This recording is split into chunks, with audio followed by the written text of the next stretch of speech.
Everybody, welcome back to our channel. ఈరోజు వీడియోలో మనం మన డైలీ లైఫ్లో యూస్ చేసే కొన్ని యూస్ఫుల్ సెంటెన్సెస్ని ఇంగ్లీష్లో ఏ విధంగా చెప్పాలో ఈ వీడియోలో తెలుసుకుందాం. మీరైతే వీడియోని స్కిప్ చేయకుండా చూడటానికి ప్రయత్నించండి. వీడియో కనుక నచ్చినట్లయితే లైక్ చేయండి, షేర్ చేయండి. అలాగే మరిన్ని ఇంట్రెస్టింగ్ వీడియోస్ కోసం మా ఛానల్ని మీరు సబ్స్క్రైబ్ చేయండి. సోషల్ మీడియా లింక్స్ అనేవి నేను డిస్క్రిప్షన్లో ఇవ్వడం జరిగింది. మీకు ఏమైనా డౌట్స్ వస్తే మీరు నాకు మెసేజ్ చేయొచ్చు. నేను మీ డౌట్స్ అన్నీ కూడా క్లారిఫై చేస్తాను. ఇప్పుడైతే మనం టాపిక్లోకి వెళ్ళిపోదామా? Let's get in to the topic. First sentence of this video is ఎందుకలా ఉన్నావు? ఎందుకలా ఉన్నావు? ఎవరైనా మనకి డల్గా కనిపించినప్పుడు లేదా బాధగా కనిపించినప్పుడు మనం ఇలా అడుగుతూ ఉంటాం కదా, ఎందుకలా ఉన్నావు, ఏమైంది అని. దీన్ని మనం ఇంగ్లీష్లో why do you like that, why do you like that అంటే ఎందుకలా ఉన్నావు అని. అలాగే నిన్న ఎందుకలా ఉన్నావు అని మనం అడగాలనుకున్నప్పుడు why did you like that yesterday, why did you like that yesterday అంటే నిన్న అలా ఎందుకున్నావు అని.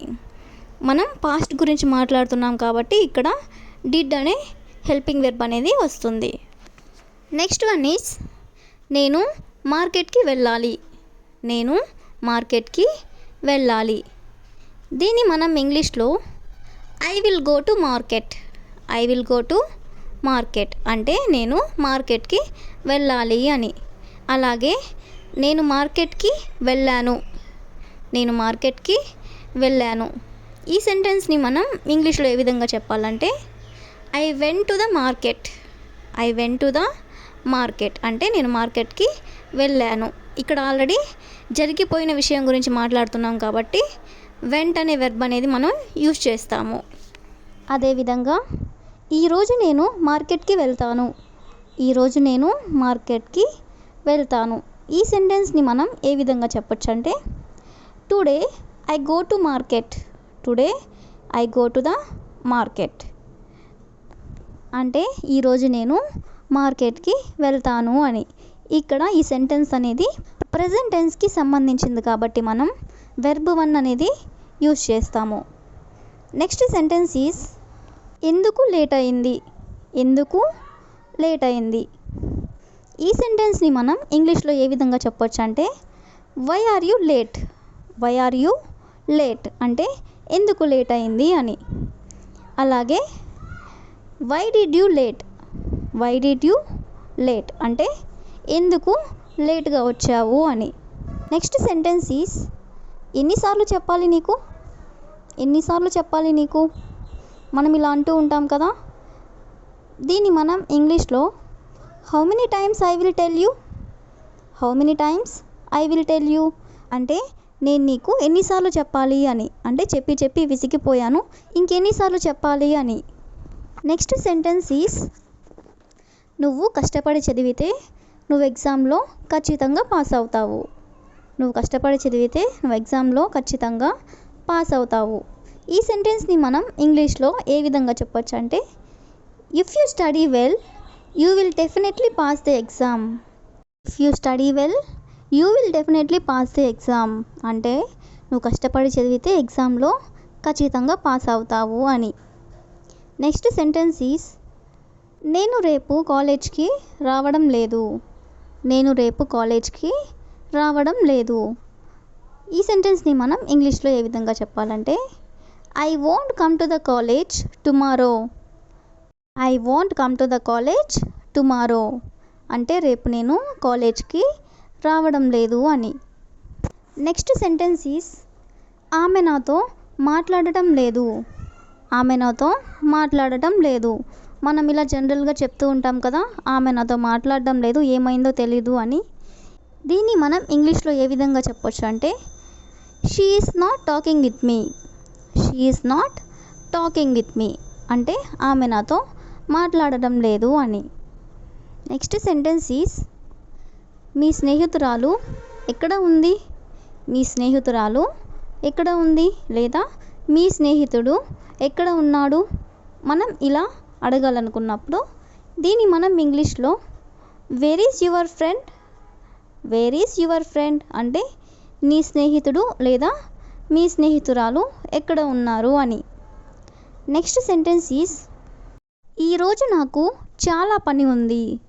ఈరోజు నాకు చాలా పని ఉంది. మనల్ని ఎవరైనా ఎక్కడికైనా రమ్మని పిలిచినప్పుడు లేదా ఇంకేమైనా పని ఉన్నప్పుడు మనం ఇలా అంటూ ఉంటాం కదా, ఈరోజు నాకు చాలా పని ఉంది అని. దీన్ని మనం ఇంగ్లీష్లో ఎలా చెప్పొచ్చు అంటే I have so much work today. I have so much work today అంటే ఈరోజు నాకు చాలా పని ఉంది అని. నెక్స్ట్ సెంటెన్స్ ఈస్ నేను చెప్పేది నిజమేనా. నేను చెప్పేది నిజమేనా. మనం ఈ వర్డ్ అనేది చాలా జనరల్గా యూజ్ చేస్తూనే ఉంటాం కదా. దీన్ని మనం ఇంగ్లీష్లో ఏ విధంగా చెప్పాలంటే am I right. Am I right అంటే నేను చెప్పేది నిజమేనా అని. నెక్స్ట్ సెంటెన్స్ ఈస్ ఈరోజు వర్షం పడేలా ఉంది. ఈరోజు వర్షం పడేలా ఉంది. ఈ సెంటెన్స్ని మనం ఇంగ్లీష్లో ఏ విధంగా చెప్పాలంటే it may rain today. It may rain today అంటే ఈరోజు వర్షం పడేలా ఉంది అని. నెక్స్ట్ సెంటెన్స్ ఈస్ నేను ఇంటికి త్వరగా వెళ్ళాలి. నేను ఇంటికి త్వరగా వెళ్ళాలి. మనకి ఇంట్లో ఏమైనా వర్క్ ఉన్నప్పుడు ఇలా అంటూ ఉంటాం కదా, నేను ఇంటికి త్వరగా వెళ్ళాలి అని. ఈ సెంటెన్స్ని మనం ఇంగ్లీష్లో ఏ విధంగా చెప్పాలంటే I will go to home early. I will go to home early అంటే నేను ఇంటికి త్వరగా వెళ్ళాలి అని. నెక్స్ట్ సెంటెన్స్ ఈస్ నాకు చాలా ఆకలిగా ఉంది. నాకు చాలా ఆకలిగా ఉంది. దీన్ని మనం ఇంగ్లీష్లో I'm so hungry. I'm so hungry అంటే నాకు చాలా ఆకలిగా ఉంది అని. నెక్స్ట్ సెంటెన్స్ ఈస్ నేను నిన్ను రేపు కలుస్తాను. నేను నిన్ను రేపు కలుస్తాను. మనం జనరల్గా మనకు తెలిసిన వాళ్ళతో కానీ మన ఫ్రెండ్స్తో కానీ మనం ఇలా అంటూ ఉంటాం కదా, నేను నిన్ను రేపు కలుస్తాను అని.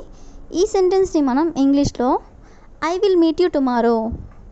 I will meet you tomorrow అంటే నేను నిన్ను రేపు కలుస్తాను అని. నెక్స్ట్ సెంటెన్స్ ఈస్ నేను నీకు ఎన్నిసార్లు కాల్ చేయాలి. నేను నీకు ఎన్నిసార్లు కాల్ చేయాలి. జనరల్గా మనం చాలాసార్లు కాల్ చేసినా కానీ ఎవరైనా ఫోన్ లిఫ్ట్ చేయనప్పుడు మనం ఈ సెంటెన్స్ అనేది యూజ్ చేస్తూ ఉంటాం. దీన్ని మనం ఇంగ్లీష్లో how many times I will call you. How many times I will call you అంటే నేను నీకు ఎన్నిసార్లు కాల్ చేయాలి అని. ఈరోజు ట్రాఫిక్ చాలా తక్కువగా ఉంది. బయటకి ఎక్కడికైనా వెళ్ళినప్పుడు ట్రాఫిక్ అక్కడ చాలా తక్కువగా ఉన్నట్లయితే ఇలా అంటూ ఉంటారు కదా, ట్రాఫిక్ చాలా తక్కువగా ఉంది అని. ఈ సెంటెన్స్ని మనం ఇంగ్లీష్లో there is a less traffic today. There is a less traffic today అంటే ఈరోజు ట్రాఫిక్ చాలా తక్కువగా ఉంది అని. నెక్స్ట్ సెంటెన్స్ ఈస్ సైగ చేయకు. సైగ చేయకు. ఈ సెంటెన్స్ని మనం ఇంగ్లీష్లో డోంట్ గెస్చర్. డోంట్ గెస్చర్ అంటే సైగ చేయకు అని. నెక్స్ట్ సెంటెన్స్ ఈస్ నన్ను తక్కువ అంచనా వేయకు.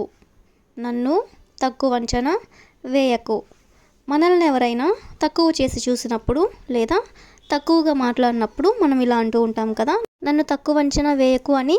ఈ సెంటెన్స్ని మనం ఇంగ్లీష్లో don't underestimate me. Don't underestimate me అంటే నన్ను తక్కువ అంచనా వేయకు అని. నెక్స్ట్ సెంటెన్స్ ఈస్ నువ్వు చివరిసారి ఆమెని ఎప్పుడు చూసావు. నువ్వు చివరిసారి ఆమెని ఎప్పుడు చూసావు. మనం ఇలా జనరల్గా ఎవరినైనా అడుగుతూ ఉంటాం కదా. ఈ సెంటెన్స్ని మనం ఇంగ్లీష్లో when was the last time you saw her.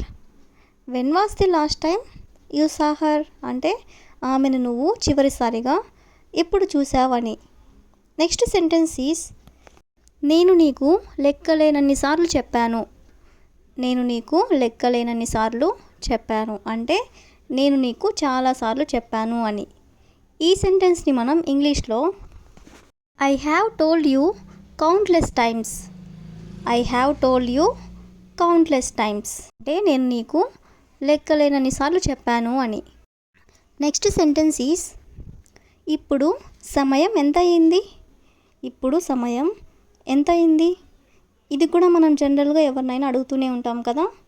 ఈ సెంటెన్స్ని మనం ఇంగ్లీష్లో what is the time now. What is the time now అంటే ఇప్పుడు సమయం ఎంత అయ్యింది అని. నెక్స్ట్ సెంటెన్స్ ఈస్ నా దారికి అడ్డు రాకు. నా దారికి అడ్డు రాకు. ఈ సెంటెన్స్ని మనం ఇంగ్లీష్లో ఏ విధంగా చెప్పొచ్చు అంటే don't get in my way. Don't get in my way అంటే నా దారికి నువ్వు అడ్డు రాకు అని. నెక్స్ట్ సెంటెన్స్ ఈస్ కాస్త గట్టిగా మాట్లాడు. కాస్త గట్టిగా మాట్లాడు. ఎవరైనా మాట్లాడినప్పుడు మనకి వినపడనట్లయితే మనం ఇలా అంటూ ఉంటాం కదా, కాస్త గట్టిగా మాట్లాడు అని. ఈ సెంటెన్స్ని మనం ఇంగ్లీష్లో speak a little louder. Speak a little louder అంటే కాస్త గట్టిగా మాట్లాడు అని. నెక్స్ట్ సెంటెన్స్ ఈజ్ ఇప్పుడు కాకపోతే ఇంకెప్పుడు. ఇప్పుడు కాకపోతే ఇంకెప్పుడు. ఈ సెంటెన్స్ని కూడా మనం చాలా జనరల్గా యూస్ చేస్తూనే ఉంటాం. దీన్ని మనం ఇంగ్లీష్లో if not now then when. If not now then when అంటే ఇప్పుడు కాకపోతే ఇంకెప్పుడు అని. నెక్స్ట్ సెంటెన్స్ ఈజ్ అన్నింటినీ సరిగ్గా పెట్టు. అన్నింటినీ సరిగ్గా పెట్టు. ఏదైనా చిందరవందరగా ఉన్నప్పుడు మనం ఇలా అంటూ ఉంటాం కదా, అన్నింటినీ సరిగ్గా పెట్టు అని. ఈ సెంటెన్స్ని మనం ఇంగ్లీష్లో put everything in order. Put everything in order అంటే అన్నింటినీ సరిగ్గా పెట్టు అని. నెక్స్ట్ వన్ ఈస్ నేను అతడిని వదిలిపెట్టను. నేను అతడిని వదిలిపెట్టను. ఎవరి మీదైనా మనం కోపంగా ఉన్నప్పుడు నేను అతనిని వదిలిపెట్టను, నేను ఆమెను వదిలిపెట్టను ఇలా అంటూ ఉంటారు కదా. ఈ సెంటెన్స్ని మనం ఇంగ్లీష్లో I will not spare him. I will not spare him అంటే నేను అతనిని వదిలిపెట్టను అని. నెక్స్ట్ సెంటెన్స్ ఈజ్ నేను ఎప్పుడు అప్పు చేయను.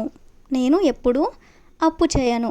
ఎవరికైనా మనం ఇలా చెప్పాలనుకున్నప్పుడు ఈ సెంటెన్స్ని మనం ఇంగ్లీష్లో I never borrow money. I never borrow money అంటే నేను ఎప్పుడు అప్పు చేయను అని. బారో మీన్స్ అప్పు చేయడం అని. నెక్స్ట్ సెంటెన్స్ ఈజ్ నాకు నచ్చింది చేస్తాను. నాకు నచ్చింది చేస్తాను. ఇది కూడా మనం చాలా జనరల్గా యూస్ చేస్తూనే ఉంటాం. ఈ సెంటెన్స్ని మనం ఇంగ్లీష్లో I do what ever I like. I do what ever I like అంటే నాకు నచ్చింది చేస్తాను అని. నెక్స్ట్ సెంటెన్స్ ఈజ్ ఎవ్వరూ నమ్మదగిన వారు కాదు. ఎవ్వరూ నమ్మదగిన వారు కాదు. ఈ సెంటెన్స్ని మనం ఏ విధంగా చెప్పొచ్చు అంటే no one is trustworthy. No one is trustworthy అంటే ఎవ్వరూ నమ్మదగిన వారు కాదు అని. నెక్స్ట్ వన్ ఈజ్ నేను నీ కోసం చాలాసేపు వేచి ఉన్నాను. నేను నీ కోసం చాలాసేపు వేచి ఉన్నాను. ఎవరి కోసమైనా మనం ఎక్కువసేపు వెయిట్ చేస్తూ ఉన్నట్లయితే ఈ సెంటెన్స్ అనేది మనం యూజ్ చేస్తాం. దీన్ని మనం ఇంగ్లీష్లో I weighted long for you. I weighted long for you అంటే నేను నీ కోసం చాలాసేపు నుంచి వెయిట్ చేస్తున్నాను అని. నెక్స్ట్ వన్ ఈజ్ ఫంక్షన్కి నేనేం వేసుకోవాలి. ఫంక్షన్కి నేనేం వేసుకోవాలి. ఏదైనా ఫంక్షన్ ఉన్నప్పుడు మనం ఏ డ్రెస్ వేసుకోవాలో మనకు అర్థం కానప్పుడు మనం ఇలా అడుగుతూ ఉంటాం కదా, నేను ఏం వేసుకోవాలి, ఏ డ్రెస్ వేసుకోవాలి అని. ఈ సెంటెన్స్ని మనం ఇంగ్లీష్లో what shall I wear to the function. What shall I wear to the function అంటే నేను ఫంక్షన్కి ఏం వేసుకోవాలి అని. నెక్స్ట్ వన్ ఈజ్ అతడు నాకు కష్టకాలంలో సహాయం చేశాడు. అతడు నాకు కష్టకాలంలో సహాయం చేశాడు అంటే నేను కష్టాల్లో ఉన్నప్పుడు అతను నాకు సహాయం చేశాడు అని. ఈ సెంటెన్స్ని మనం ఇంగ్లీష్లో he helped me during difficult times. He helped me during difficult times అంటే నేను కష్టాల్లో ఉన్నప్పుడు అతను నాకు సహాయం చేశాడు అని. That's all for today. I will ask you A question for you. నేను వచ్చే వారం నీకు డబ్బులు తిరిగిస్తాను. నేను వచ్చే వారం నీకు డబ్బులు తిరిగిస్తాను. If you know this one in English, you can comment in the comment section. Thank you for watching.